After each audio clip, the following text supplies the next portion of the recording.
Hey there, all you true crime fans. I'm your host, Amanda Russell, and this is Colorado Crime. If you're new here, I cover cases from coast to coast with a special emphasis on cases that happen right here in colorful, crime filled Colorado. If you're returning, thanks for being here. I hope you all had a wonderful Thanksgiving. We certainly did. I, of course, ate way too much. And my dad came over. Chris, my husband, smoked a turkey. The kiddos enjoyed helping me cook, and it was just a really good time. Thank you guys so much for letting me take last week off. You guys are the best. Okay, so before we jump into this week's case, there's been an update in the Delphi case. A few weeks back, we talked about the murders of Abby Williams and Libby German. An arrest was made on October 26th, and we knew that Richard Allen, the Delphi resident, was taken into custody. That was really the only information we had. All the documents had been sealed by the court. But on November 29th, which was Tuesday, the 8-page probable cause affidavit was released. This is a document that contains the summary of allegations against the suspect. So I'm going to read some of it to you now, and I'll also put a link to it in my link tree if you guys are interested in reading it for yourselves. So this is what the affidavit says. State of Indiana versus Richard M. Allen. On February 14th, 2017, Victim 1 and Victim 2 were found deceased in the woods approximately 0.2 miles northeast of the Monon High Bridge in Carroll County.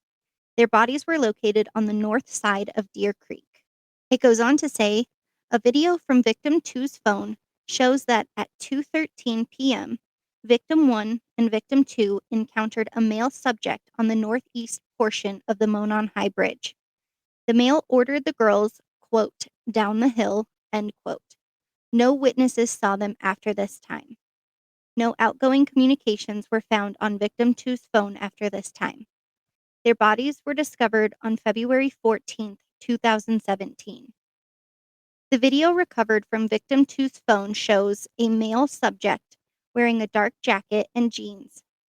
As the male subject approaches Victim 1 and Victim 2, one of the victims mentions, quote, gun, end quote. The girls then begin to proceed down the hill and the video ends. Victim 1 and Victim 2's deaths were ruled as homicide. Clothes were found in a Deer Creek belonging to Victim 1 and Victim 2, south of where the bodies were located. There was also a .40 caliber unspent round less than 2 feet away from Victim 2's body, between Victim 1 and Victim 2's bodies. The round was unspent and had extraction marks on it. Interviews were conducted with 3 juveniles and 2 other unnamed witnesses. One witness advised when she was leaving, she noted a vehicle was parked in an odd manner at the old Child Protective Services building. She said it was not odd for vehicles to be parked there, but she noticed it was odd because of the manner it was parked, backed in near the building. Another witness observed a purple PT Cruiser or small SUV type vehicle parked on the south side of the old CPS building. He stated it appeared as though it was backed in as to conceal the license plate of the vehicle. Investigators spoke with another unknown witness who advised that the male subject was wearing a blue-colored jacket and blue jeans and was muddy and bloody. She further stated that it appeared he had gotten into a fight. It goes on to say, investigators reviewing prior tips encouraged a tip narrative from an officer who interviewed Richard M. Allen in 2017. The narrative stated, Mr. Allen was on the trail between 13:30 and 15:30. He parked at the old Farm Bureau building and walked to the new Freedom Bridge. While at the Freedom Bridge, he saw 3 females. He noted one was taller and had brown or black hair. He did not remember description, nor did he speak with them. He walked from the Freedom Bridge to the High Bridge. He did not see anybody, although he stated he was watching a stock ticker on his phone as he walked. He stated there were vehicles parked at the High Bridge trailhead, however, did not pay attention to them. He did not take any photos or videos. Investigators believe Mr. Allen was referring to the former Child Protective Service building. Investigators discovered Richard Allen owned two vehicles in 2017, a 2016 black Ford Focus and a 2006 gray Ford 500. Investigators observed a vehicle that resembled Allen's 2016 Ford Focus on video at 1:27 p.m. traveling westbound, which coincided with his statement that he arrived around 1:30 p.m. On October 13, 2022, Richard Allen was interviewed again by investigators. He advised he was on the trails on February 13, 2017. He stated he saw juvenile girls on the trail east of Freedom Bridge, and then he went onto the Monon High Bridge. Richard Allen further stated he went out onto the Monon High Bridge to watch fish. He said he walked out to the first platform on the bridge. He stated he then walked back, sat on a bench on the trail, and then left. He stated he parked his car on the side of an old building. He told investigators that he was wearing blue jeans and a blue or black Carhartt jacket with a hood. He told investigators that he owns firearms and they are at his home. Richard M. Allen's wife, Kathy Allen, also spoke to investigators. She confirmed that Richard did have guns and knives at the residence. She also stated that Richard still owns a blue Carhartt jacket. On October 13, 2022, investigators executed a search warrant of Richard Allen's residence at 1967 North Whiteman Drive, Delphi, Carroll County, Indiana. Among other items, officers located jackets, boots, knives, and firearms, including a Sig Sauer Model P226 .40 caliber pistol. Between October 14, 2022 and October 19, 2022, the Indiana State Police Laboratory performed an analysis on Allen's Sig Sauer Model P226.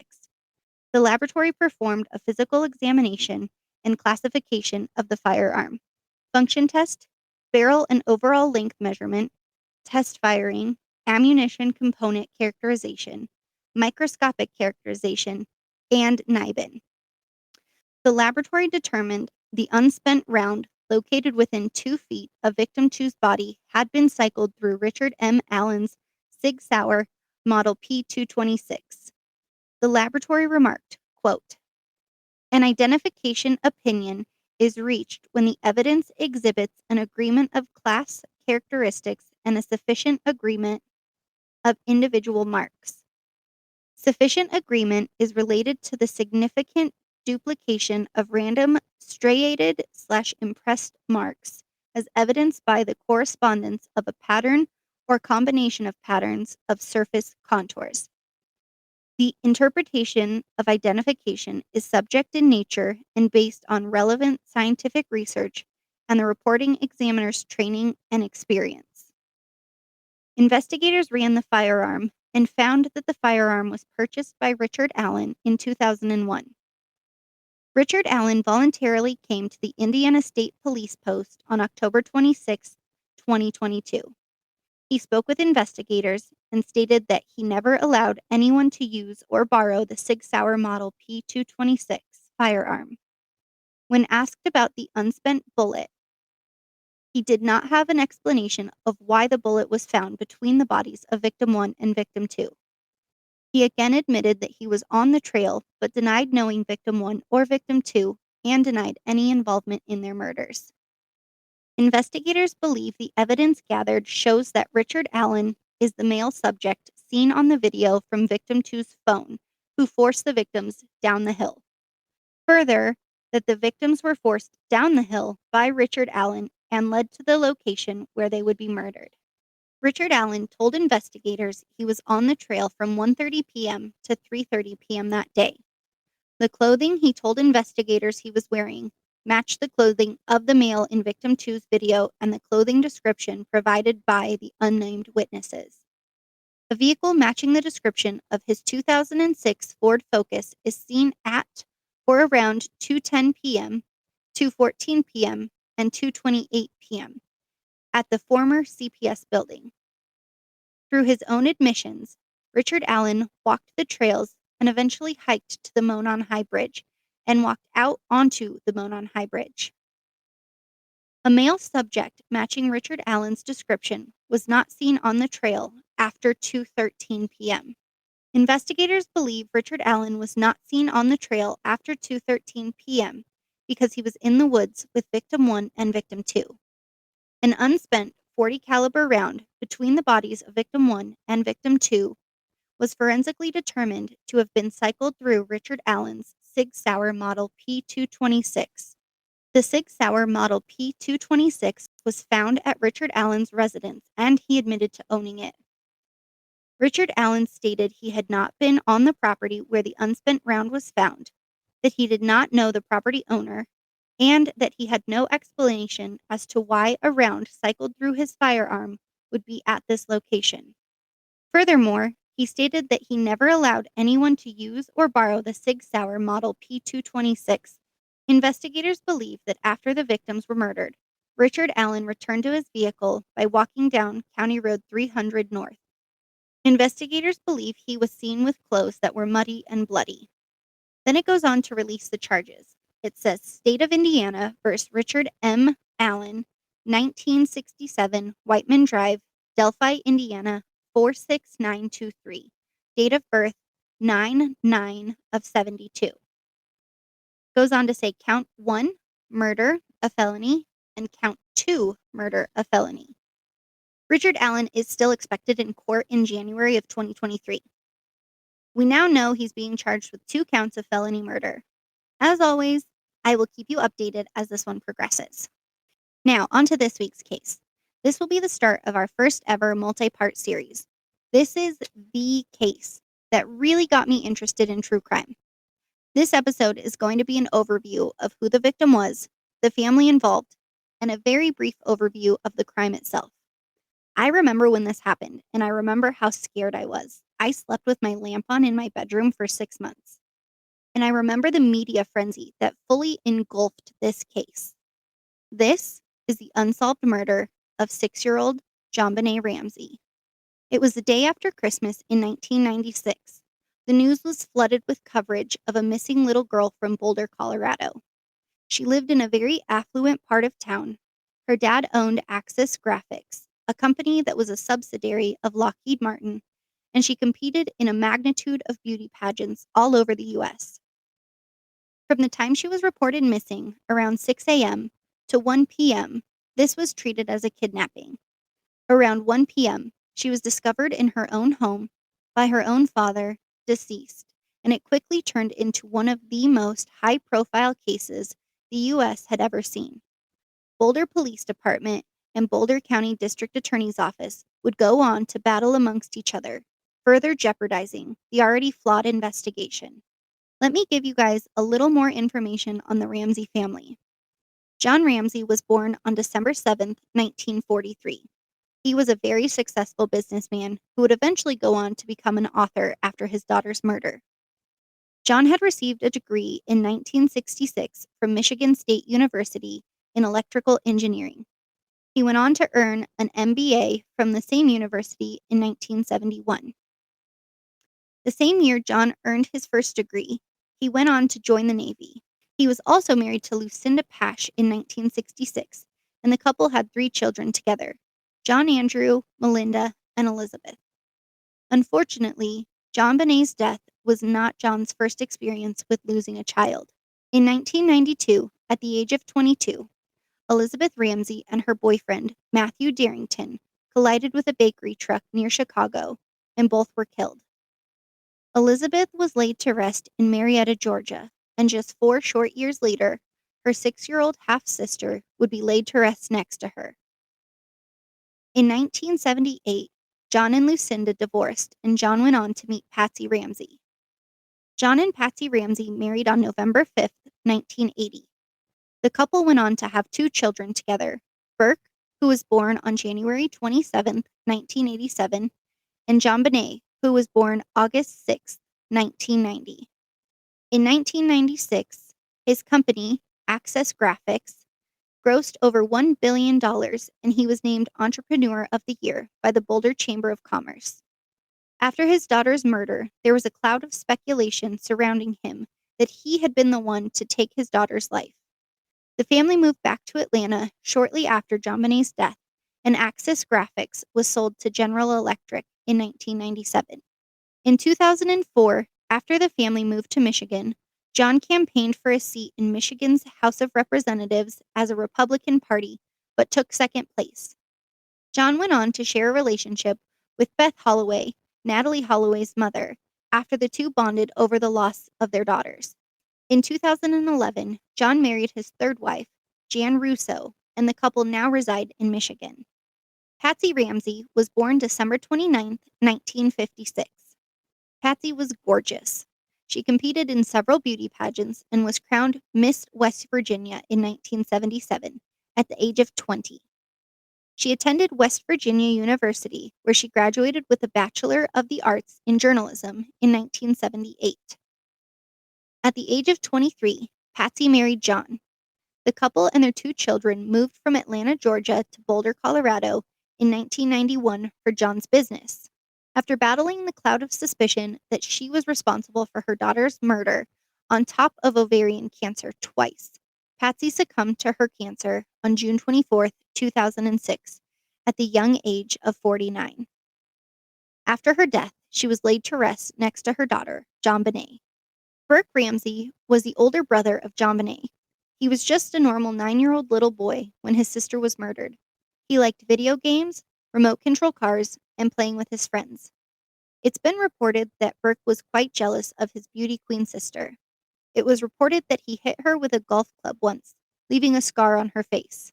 It has also been reported that Burke routinely smeared fecal matter on the walls and left it in JonBenet's bed. During the investigation, officers discovered a box of candy that JonBenet had received for Christmas in her sealed-off bedroom that had been smeared with fecal matter. Due to the alleged doo-doo and anger issues, people have long suspected Burke of killing his young sister. He was 9, a 9-year-old little boy whose world completely imploded, and the media was far from kind to the Ramseys. His behavior was categorized as odd and unlike the way a 9-year-old should act. The whole case was completely unprecedented. Never in the history of the FBI, nor the state of Colorado, has a kidnapping victim been discovered in their home by a parent deceased. I will say, there were so many things in this case that were fabricated or taken out of context that I can't be sure the fecal matter thing really happened. I wouldn't be surprised, nor could I blame Burke, though, if he was jealous of JonBenet. JonBenet, Patricia Ramsey, was a beautiful 6-year-old little girl who was born in Atlanta, Georgia. You couldn't help but be enamored with her big, bright eyes, cute button nose, and kind smile. Her name is a mixture of her father's first and middle names, JonBenet. Her middle name came from her mother's first name. She was your typical outgoing 6-year-old little girl who liked playing with Barbies, dolls, and friends. JonBenet was just a kindergartner at the time of her death. During her short 6 years, JonBenet competed, very successfully, in several beauty pageants throughout the U.S. She held the titles of Little Miss Colorado, Little Miss Charlevoix, Colorado State All-Star Kids Cover Girl, America Royal Miss, and National Tiny Miss Beauty. JonBenet's last pageant was December 17, 1996. She performed Rockin' Around the Christmas Tree. She was crowned Little Miss Christmas and won a medal for her talent. After her murder made national headlines, not much of JonBenet's life was released, aside from the fact that she was clearly a very talented little girl who competed in several beauty pageants. The media took this fact and ran wild. In Colorado, beauty pageants aren't really a popular thing. But we have to remember that Patsy was a Southerner and a former beauty queen, and JonBenet herself was born in Georgia. Pageantry was quite popular in the South. TLC created an entire empire built on this very idea. Toddlers and tiaras, anyone? The fact that she was in the pageant world took center stage during the investigation, and much of who JonBenet was seemed to be overlooked. Aside from pageantry and her murder, you'll be hard-pressed to find much else about her life online. All right, so let's talk a little about the home that JonBenet and her family lived in. The home was located at 755 15th Street in Boulder, Colorado. The home was built in 1927 and it was a classic Tudor style home. The home featured 5 bedrooms and 8 bathrooms, and this was a huge house. It was 7,240 square feet. It featured 3 fireplaces. The entire third level had been converted into a master suite, and there were 2 balconies on the second level. The home had 9 exterior doors and 104 windows. The Ramseys purchased the home for $500,000, but after the murder, the family sold the home into a company that was created in the name of the address that was run by Mike Bynum, the Ramseys' attorney, and several investors. The home sold for $650,000 and then went on the active market in 2004 and was sold to a couple in California for $1,050,000. The home has been on and off the market several times throughout the years. In fact, the home is currently for sale for a whopping $7.2 million, while other homes in the same neighborhood are listed for $2.5 million. But if you're hoping to take a peek inside the home, you'll have to settle for older photos you can find online. There's only one photo of the home on the MLS website, RE Colorado, and it's only of the backyard. On June 5th, 2001, the address of the home was changed from 755 15th Street to 749 15th Street after the current occupant petitioned the company and city. The occupant claimed it had nothing to do with the fact that JonBenet had been murdered in the home, but I would imagine this home had lots of traffic in front of it due to this fact alone. The room where JonBenet was found was later sealed off by a brick wall and plaster, as if the room never existed and the secrets it held encased, hidden away from all who wonder. On the day that I'm recording this, there's just been a news break saying that John Ramsey wrote a letter to Governor Jared Polis asking for release of the DNA so it can be tested by a private lab. We won't be going over the DNA in today's episode, but it's been a hot topic. As far as I can see, and I do have the DNA reports, there are very crucial items that have yet to be tested. John Ramsey is 78 years old and is hoping to see a conviction, or, at the very least, quote, remove a demented and dangerous person from our midst, and, in doing so, potentially protect the lives of other children, end quote. There is hesitation to release the DNA as there's a limited amount in this case. As always, I'll let you know any updates that come out regarding the DNA. Now, let me take you back to the morning of December 26, 1996. It was a cold morning. Around 5:50 a.m., the time that Patsy was making her way down the spiral staircase to discover the infamous 2.5-page ransom letter, the temperature was sitting right about 4 degrees Fahrenheit. A light layer of frost covered the ground. Patsy climbed down the stairs, stopped near JonBenet's room in the laundry room to grab a few final items needed for the family's trip to Charlevoix, Michigan. As she reached the bottom of the stairs, she saw 3 pages laid across the bottom stair. She leaned in to read the note, assuming it was a reminder from her housekeeper to leave a check on the counter as she was borrowing $2,500 from the Ramsey family. The note was addressed to Mr. Ramsey. It wasn't until the 4th sentence that the author told the Ramseys they had their daughter. When Patsy read this, she began screaming for John, who was in their master suite getting ready. He came running down the stairs, unsure of why Patsy was yelling, but never expecting what was about to come. Patsy and John read the letter. Here's what the letter said. Mr. Ramsey, listen carefully. We are a group of individuals that represent a small foreign faction. We respect your business, but not the country that it serves. At this time, we have your daughter in our possession. She is safe and unharmed, and if you want her to see 1997, you must follow our instructions to the letter. You will withdraw $118,000 from your account. $100,000 will be in $100 bills, and the remaining $18,000 in $20 bills. Make sure that you bring an adequate size attaché to the bank. When you get home, you will put the money in a brown paper bag. I will call you between 8 and 10 a.m. tomorrow to instruct you on delivery. The delivery will be exhausting, so I advise you to be rested. If we monitor you getting the money early, we might call you early to arrange an earlier delivery of the money and hence a earlier pickup of your daughter.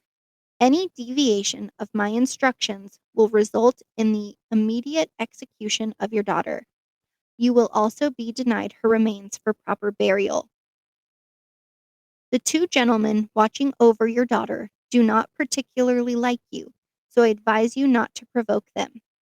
Speaking to anyone about your situation, such as police, FBI, etc., will result in your daughter being beheaded. If we catch you talking to a stray dog, she dies.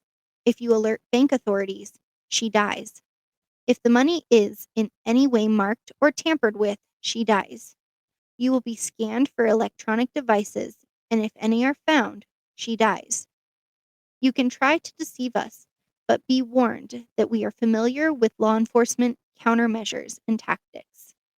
You stand a 99% chance of killing your daughter if you try to outsmart us.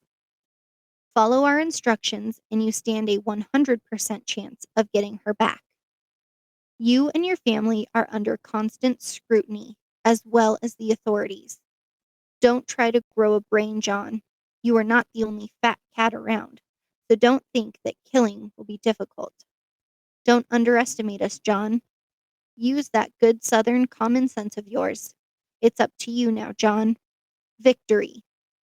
And it's signed SBTC. John told Patsy to call 911, even though the letter explicitly said not to. This call has received an immense amount of speculation as to what was said after Patsy thought she had hung up the phone. In the original recording of the 911 tape, a frantic Patsy can be heard begging the dispatcher to send police. Later, the public and investigators would accuse Patsy, John, and 9-year-old Burke of having a conversation in the kitchen while the phone was supposed to be disconnected. The family held strong to the story that Burke slept through the entire 911 call and the arrival of the first officers.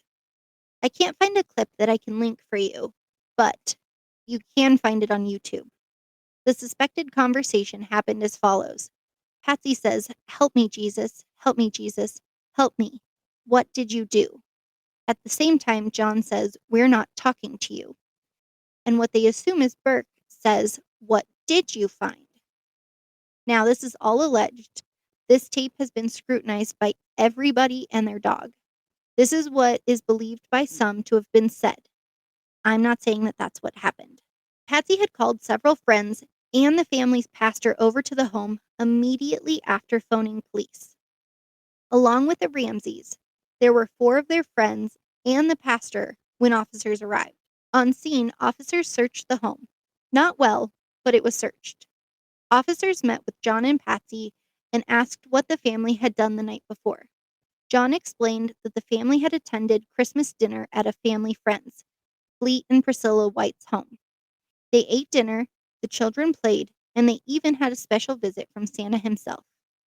The family left the Whites' home, dropped off a few presents to friends, and then made their way home. JonBenet fell asleep in the car, and John carried her inside to her bed. It's been reported that John read to JonBenet, but also that she was asleep and he just placed her in her bed. Another one of the large discrepancies in this case. JonBenet was reported to have been wearing a red turtleneck and white, long underwear pants. Burke was taken by Fleet White to the White home to be with their son, Fleet III. The family, officers, and friends stayed on the main floor in the den area and formal dining room. Fleet White returned to the group. Officers outside were looking for a sign of forced entry, but were unable to find any. The first detective on scene, Linda Arndt, noted that John and Patsy did not interact and that John's behavior was vastly different from the distraught Patsy's. John was described as being calm and cordial. Patsy was zoned out, distraught, and unable to walk at times. Linda Arndt noted That 10 a.m. came and went, and no one batted an eye, almost as if the kidnappers didn't give a time frame. By 10:30 on the 26th, all officers had cleared the scene except for Linda Arndt. Linda has received much backlash for her handling of the situation and even went on to leave the police force after this. The Ramseys should have been interviewed separately and asked for individual statements. The entire house should have been treated as a crime scene. Linda Arndt should never have been left in charge of so many people at such a large crime scene by herself, and friends should have been asked to leave. But hindsight is 2020. When Linda Arndt arrived, she was under the impression that this was just a kidnapping. She had no idea this would turn into a homicide in just a few short hours. The day progressed and Linda Arndt questioned John, Patsy, and friends. She made notes the entire time regarding their answers, demeanors, and anything odd she noted. It was around 12 p.m. that Linda started to page her supervisor, requesting more backup, and the home became more and more tense. A page that would go unanswered for a little over an hour. For all my younger listeners, a pager is a little electronic box that you used to wear like on your waistband or in your bag, and it was used to send messages to each other before cell phones were widely popular like they are now. Anyway, around 1 p.m., Linda Arndt could tell that John was becoming more and more agitated. His leg was constantly bouncing, and she decided that she needed to give John a task to occupy his mind. This fateful decision would lead to one of the biggest mistakes in the investigation. Linda Arndt told John to search the home from top to bottom for anything that seemed out of place, excluding JonBenet's room as it had been sealed off by crime scene tape. John grabbed his friend, Fleet White, and headed for the basement.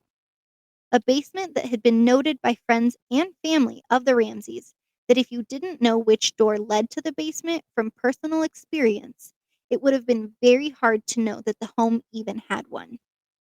At approximately 1:05 p.m., Linda Arndt saw Fleet White run from the basement door to the den area. She heard some type of shout or scream, and then she saw John Ramsey come running up the stairs, carrying his lifeless daughter's body in his arms, and she yelled for someone to call an ambulance. This is going to get a little graphic here. If this is something that you don't want to hear, please fast forward through this part. I'm not trying to be graphic or disrespectful. I just want to give you an idea of how long and the condition of JonBenet when she was discovered. JonBenet Ramsey had her arms above her head, her lips were blue, and her body appeared to have rigor mortis.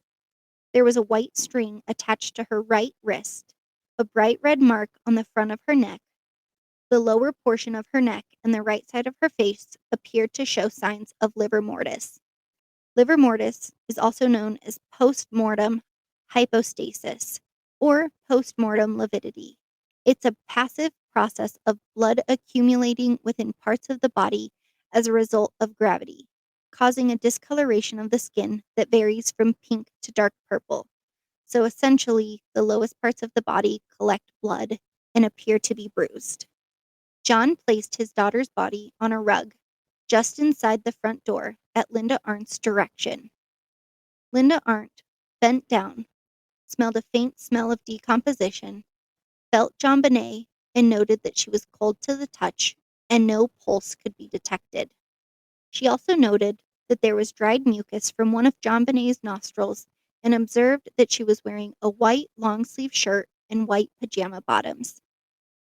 Linda Arndt then told John Ramsey the sentence that no parent wants to hear, that his 6-year-old daughter, who was so excited for Christmas just hours before, was dead.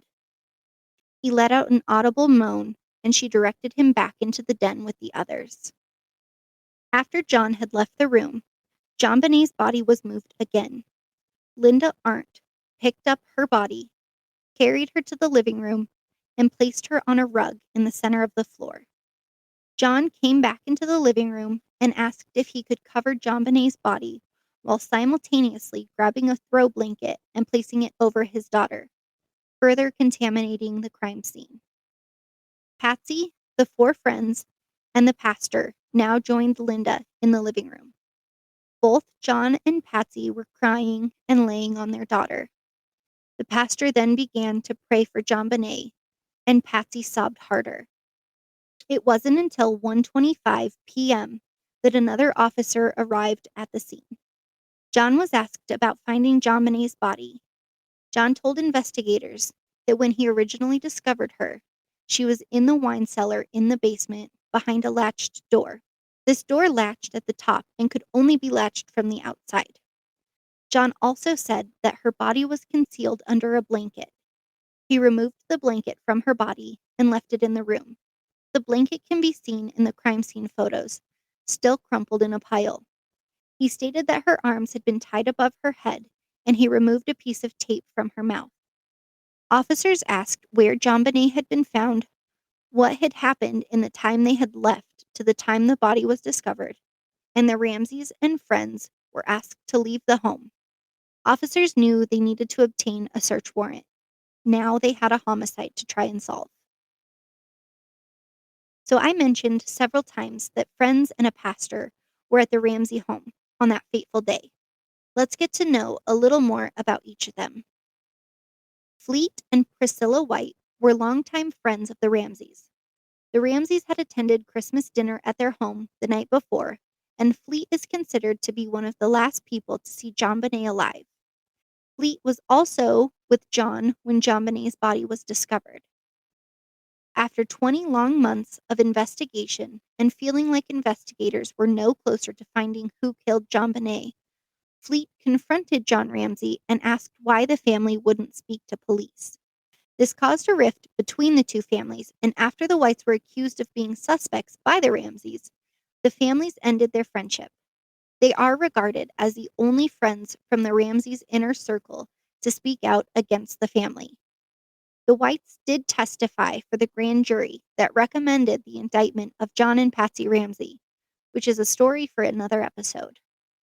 In 1997, 2008, and also in 2014, the Whites were publicly exonerated.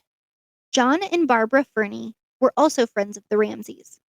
While John Ramsey and Fleet White were discovering JonBenet's body, John had gone upstairs to search for clues. Much less is known about this family as they have stayed out of the limelight.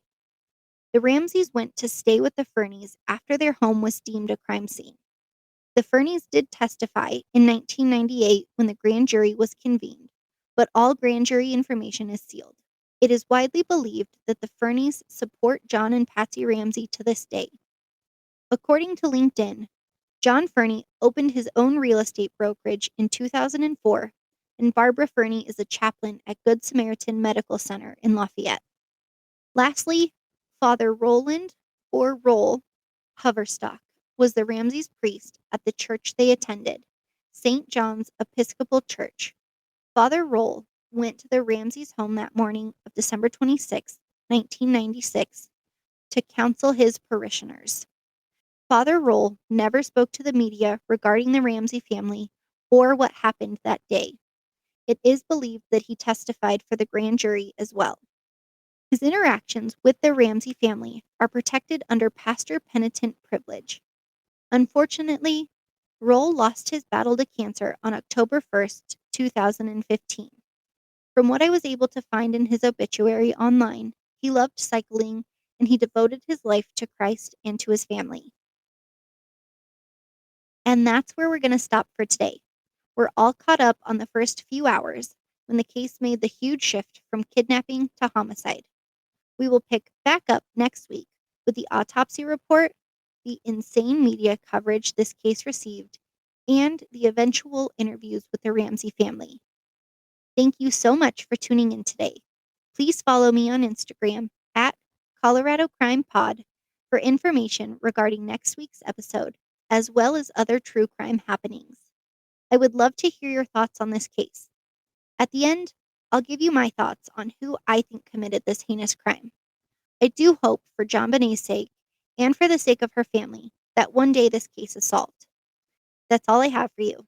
I hope you have a beautiful day wherever you are. And, as always, stay safe.